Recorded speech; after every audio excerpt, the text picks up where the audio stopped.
नमस्कार, मैं डिम्पल सिरोही आपके साथ। आइए चर्चा करते हैं आज एक नए विषय पर। आज का विषय है ऑडिटोरियल 20/12/2022 को द हिंदू में प्रकाशित a planet in crisis on tangible outcomes from biological diversity convention लेख पर आधारित है। इसमें जैव विविधता अभिसमय और जैव विविधता संरक्षण से संबंधित चुनौतियों के बारे में चर्चा की गई है। सबसे पहले इसका एक रूपरेखा जान लेते हैं।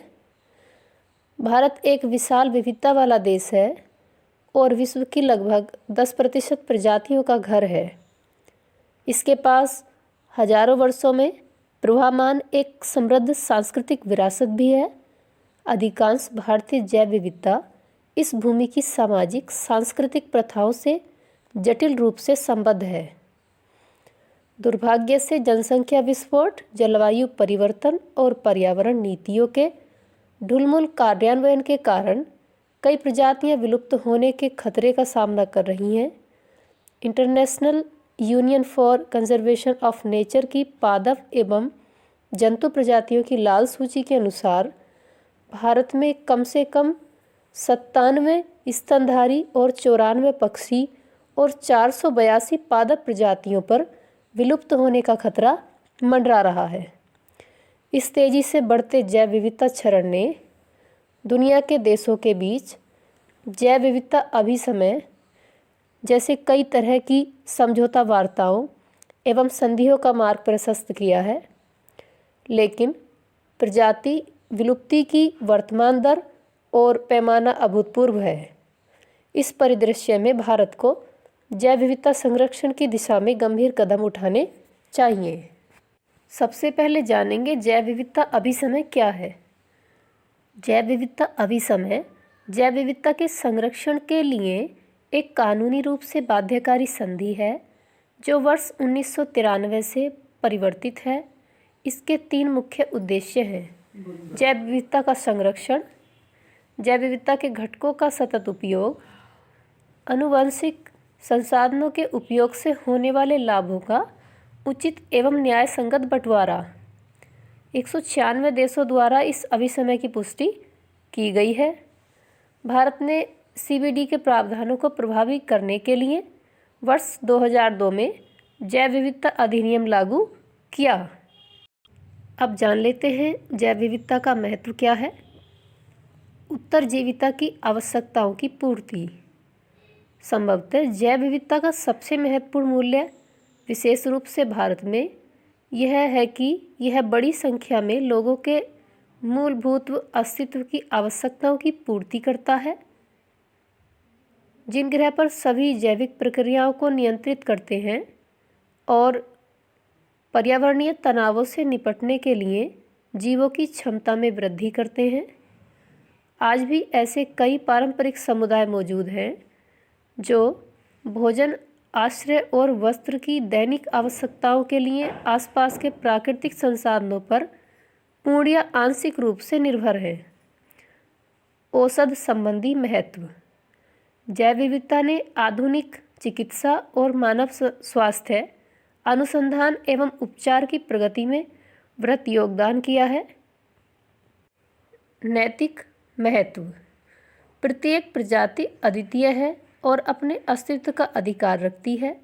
प्रत्येक प्रजाति सम्मान के योग्य है, भले ही मनुष्य के लिए उसका मूल्य कुछ भी हो। वर्ष 1982 में संयुक्त राष्ट्र द्वारा अपनाए गए वर्ल्ड चार्टर फॉर नेचर में इस दृष्टिकोण को मान्यता दी गई थी। पारिस्थितिकी सेवाएं। किसी विशेष पर्यावास में मौजूद विशिष्ट जीवन रूप उस वातावरण में अन्य जीवन रूपों के लिए अनुकूल परिस्थितियों के निर्माण में मदद करते हैं। एक प्रजाति की हानि अन्य प्रजातियों के विलुप्त होने या उसमें परिवर्तन का कारण बन सकती है। जैव विविधता संरक्षण से संबद्ध प्रमुख चुनौतियाँ। पारंपरिक प्रजनन प्रणाली का क्षरण। औद्योगिकरण की प्रगति के साथ वाणिज्यिक कृषि और अधिक कुशल नस्लों की आवश्यकता की वृद्धि हुई है। इससे पारंपरिक प्रजनन प्रणालियों का धीरे धीरे क्षरण हुआ है और जैव विविधता का नुकसान हुआ है। इसके अलावा प्राचीन प्रजनन प्रणालियों से जुड़े पारंपरिक ज्ञान की लगातार हानि हो रही है। वन अधिकारों और वन्यजीव संरक्षण के बीच संघर्ष।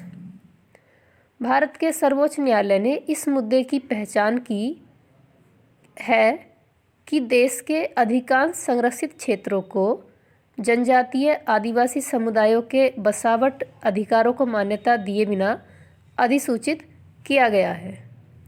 वन अधिकार अधिनियम और वन्यजीव संरक्षण अधिनियम वर्ष 2006 का संशोधन का उद्देश्य संरक्षित क्षेत्र में शासन एवं प्रशासन का लोकतंत्रीकरण करना था, जो अभी तक साकार नहीं हो पाया है। विदेशी प्रजातियों का प्रवेश।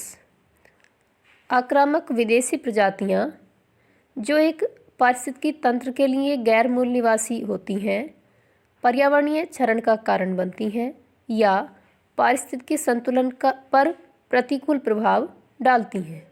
CBD रिपोर्ट्स के अनुसार आक्रामक विदेशी प्रजातियों ने समस्त जंतु विलुप्ति में लगभग 40% योगदान दिया है। ग्लोबल वार्मिंग और जलवायु परिवर्तन। ये पादप एवं जंतु प्रजातियों के लिए खतरा पैदा करते हैं, क्योंकि कई जीव वातावरण में कार्बन डाइऑक्साइड सांद्रता के प्रति संवेदनशील होते हैं और यह उनकी विलुप्ति का कारण बन सकता है। कीटनाशकों का उपयोग, क्षोभमंडलीय ओजोन की वृद्धि और उद्योगों से सल्फर एवं नाइट्रोजन का उत्सर्जन भी प्राकृतिक पारिस्थितिकी तंत्र के क्षरण में योगदान देता है। समुद्री जैव विविधता का क्षरण। प्लास्टिक अपशिष्ट के कुशल प्रबंधन की कमी के कारण महासागरों में माइक्रोप्लास्टिक्स डंप किए जा रहे हैं, जो समुद्री जीवन का गला घोट रहे हैं। ये समुद्री जीवों में यकृत, प्रजनन और जठरांत्र संबंधी क्षति का कारण बन रहे हैं और प्रत्यक्ष रूप से समुद्री जैव विविधता को प्रभावित कर रहे हैं। आशा करती हूँ आपको जानकारी पसंद आई होगी। ऐसी ही महत्वपूर्ण जानकारियाँ सुनने के लिए चैनल को सब्सक्राइब करें, लाइक करें, शेयर करें। धन्यवाद।